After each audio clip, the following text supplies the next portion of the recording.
Oke, pada pagi hari ini kita akan mempelajari tentang struktur sel hewan dan tumbuhan. Nah, sebelum kita mempelajari lebih jauh tentang struktur sel hewan dan sel tumbuhan, pertama-tama kita perlu mengetahui dulu apa definisi sel menurut beberapa ahli biologi. Robert Hooke pada tahun 1665 dia mengamati sayatan gabus. Dan dari sayatan itu dia melihat adanya ruang-ruang kecil. Ruang-ruang kecil itu kemudian oleh Robert Hooke dinamainya dengan sel. Jadi menurut Robert Hooke sel itu adalah ruang-ruang kecil. Menurut Matthias Leiden dan Thomas Swan, sel merupakan unit terkecil penyusun organisme. Kemudian ahli biologi lainnya yakni Max Schulze, dia mengamati sel, kemudian dia menyimpulkan bahwa sel merupakan kesatuan fungsional. Ilmuwan lainnya, Rudolf Virchow, pada tahun 1858, dia mengemukakan teori omnes cellula ex cellula, yang berarti setiap sel berasal dari sel sebelumnya. Kemudian dia menyimpulkan bahwa sel merupakan kesatuan reproduksi. Ilmuwan biologi lain, Red Tochet, dia mengamati tentang sel juga. Kemudian dia menyimpulkan bahwa sel merupakan kesatuan pertumbuhan.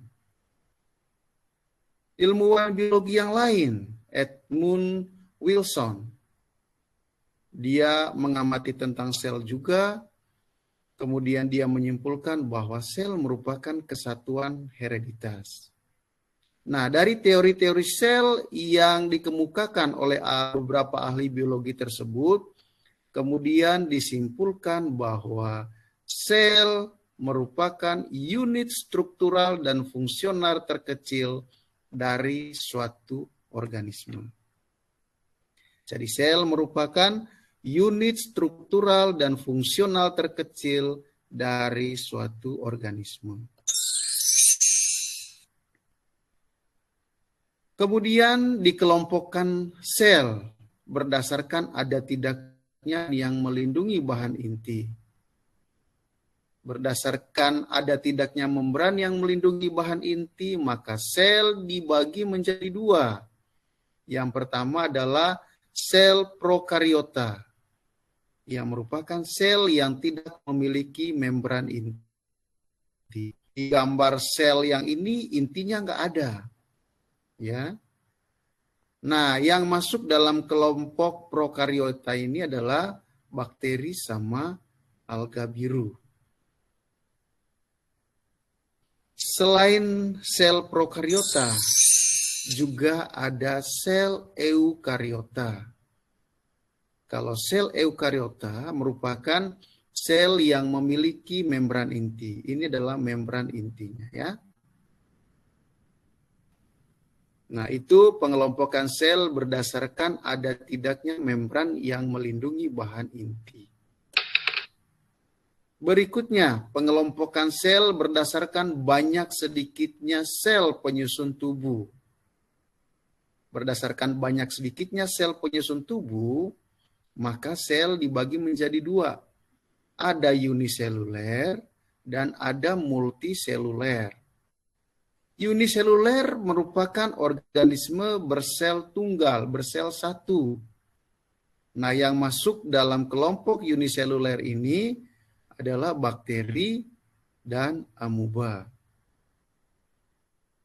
Sedangkan multiseluler merupakan organisme yang bersel banyak. Banyak sekali organisme yang bersel banyak. Ini hanya beberapa contoh, yaitu organ reproduksi dan organ pencernaan.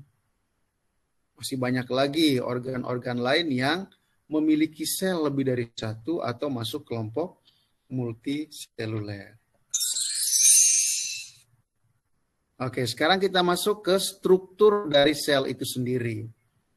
Yang pertama adalah membran sel atau ada yang menyebutkannya dengan membran plasma.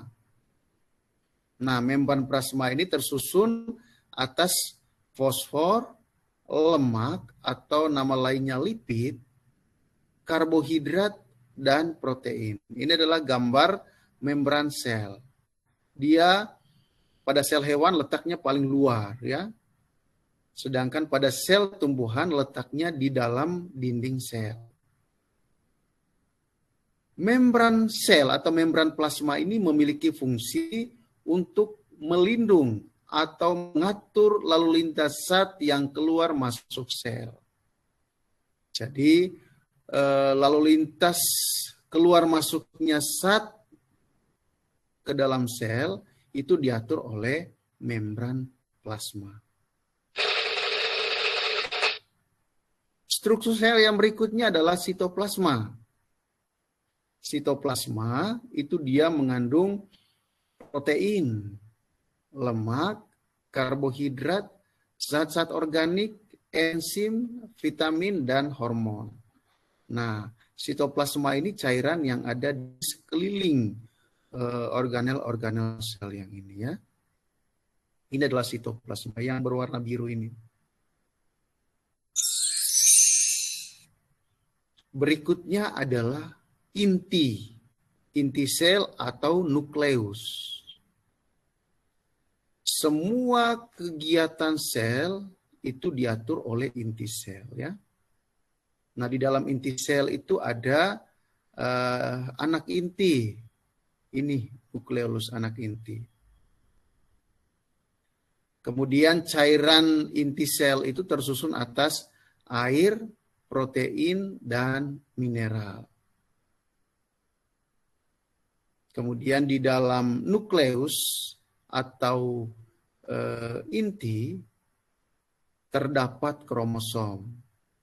Nah, kromosom-kromosom itulah yang membawa sifat yang nanti akan diturunkan ke keturunan-keturunan berikutnya. Dan kromosom itu tersusun atas benang-benang kromatin. Struktur sel berikutnya adalah mitokondria. Jadi kalau misalkan di dalam gambar sel secara keseluruhan nanti ada gambar seperti ini, itu adalah mitokondria. Mitokondria memiliki fungsi sebagai tempat penghasil energi. Semakin aktif suatu sel, itu menunjukkan bahwa mitokondrianya semakin banyak. Karena mitokondria tadi sebagai penghasil energi, adanya energi mempengaruhi aktivitas kita. Sehingga semakin makhluk hidup itu dia beraktivitasnya lebih sering, itu menunjukkan bahwa mitokondria di dalam selnya itu semakin.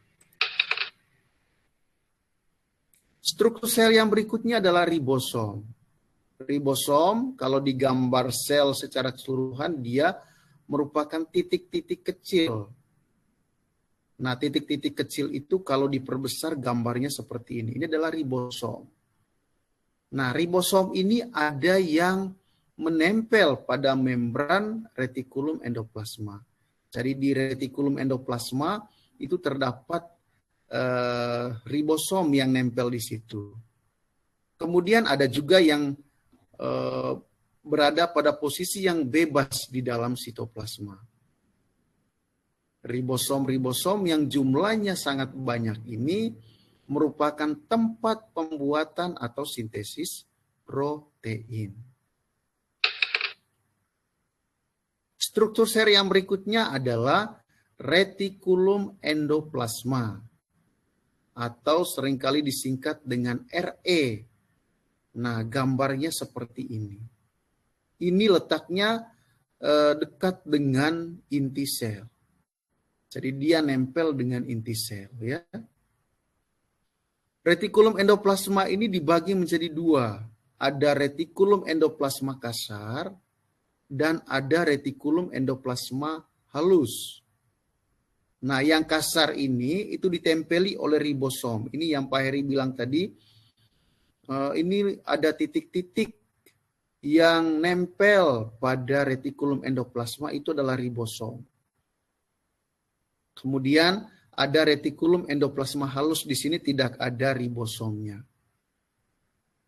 Nah, retikulum endoplasma itu memiliki peranan untuk membuat dan menyalurkan bahan-bahan yang dibutuhkan oleh organel-organel sel.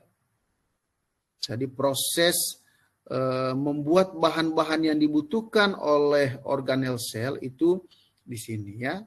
Kemudian dia juga menyalurkan bahan-bahan tersebut ke organel-organel sel yang lainnya. Struktur sel yang berikutnya adalah badan Golgi. Badan Golgi bentuknya seperti ini, lekukan-lekukan seperti ini, memiliki peranan untuk memodifikasi bahan-bahan yang dihasilkan oleh retikulum endoplasma. Nah, setelah dia memodifikasi, kemudian menyalurkannya ke organel-organel yang membutuhkan.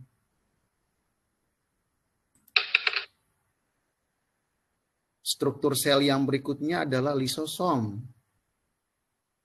Lisosom, di sini terdapat protein, kemudian ini adalah membran dari lisosom.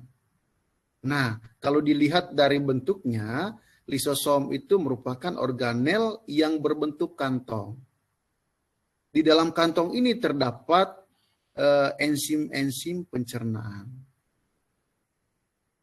Lisosom itu berfungsi untuk mencerna sisa, mencerna makanan atau zat asing lainnya, ya.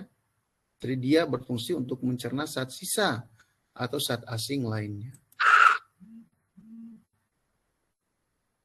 Struktur sel berikutnya adalah sentriol, memiliki peranan dalam proses pembelahan sel.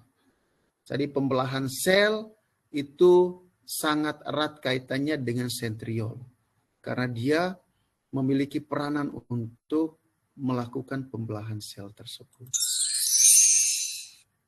Struktur sel yang berikutnya adalah vakuola. Vakuola itu berarti ruangan sel. Ini vakuolanya. Nah, pada tumbuhan yang sudah tua, biasanya vakuolanya berukuran sangat besar dan berisi cadangan makanan. Sedangkan pada hewan, vakuola biasanya berukuran kecil. Vakuola itu sendiri terdiri atas dua, ada vakuola makanan, ada vakuola kontraktil. Vakuola makanan memiliki fungsi untuk mencerna makanan. Sedangkan vakuola kontraktil berfungsi untuk mengeluarkan zat sisa dan mengatur keseimbangan air di dalam sel. Nah, itu tadi pembagian vakuola ada dua, ada vakuola makanan, ada vakuola kontraktil. Berikutnya, struktur sel berikutnya adalah plastida. Berwarna hijau, seringkali disebut dengan kloroplas. Padahal plastida itu ada beberapa macam. Ada yang berwarna kuning, itu disebut dengan kromoplas. Sedangkan yang berwarna hijau, itu disebut dengan kloroplas. Nah, kloroplas ini memiliki klorofil yang sangat penting peranannya dalam proses fotosintesis. Sedangkan plastida yang berwarna kuning itu disebut dengan kromoplas karena dia memiliki pigmen xanthofil. Kemudian ada juga leukoplas yang berfungsi sebagai tempat cadangan makanan. Jadi di dalam plastida itu juga terdapat tempat untuk menyimpan cadangan makanan hasil fotosintesis. Struktur sel berikutnya adalah dinding sel. Ini dinding sel. Dinding sel ini hanya dijumpai pada sel-sel tumbuhan. Nah, dinding sel ini memiliki peranan untuk melindungi sel-sel tumbuhan. Juga untuk menjaga agar bentuk sel tumbuhan tidak berubah dan kaku.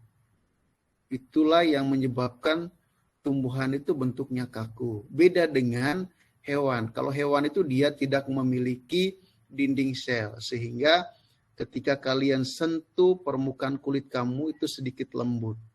Beda kalau kalian menyentuh permukaan luar dari tanaman. Itu dia sedikit kaku. Karena di situ terdapat dinding sel.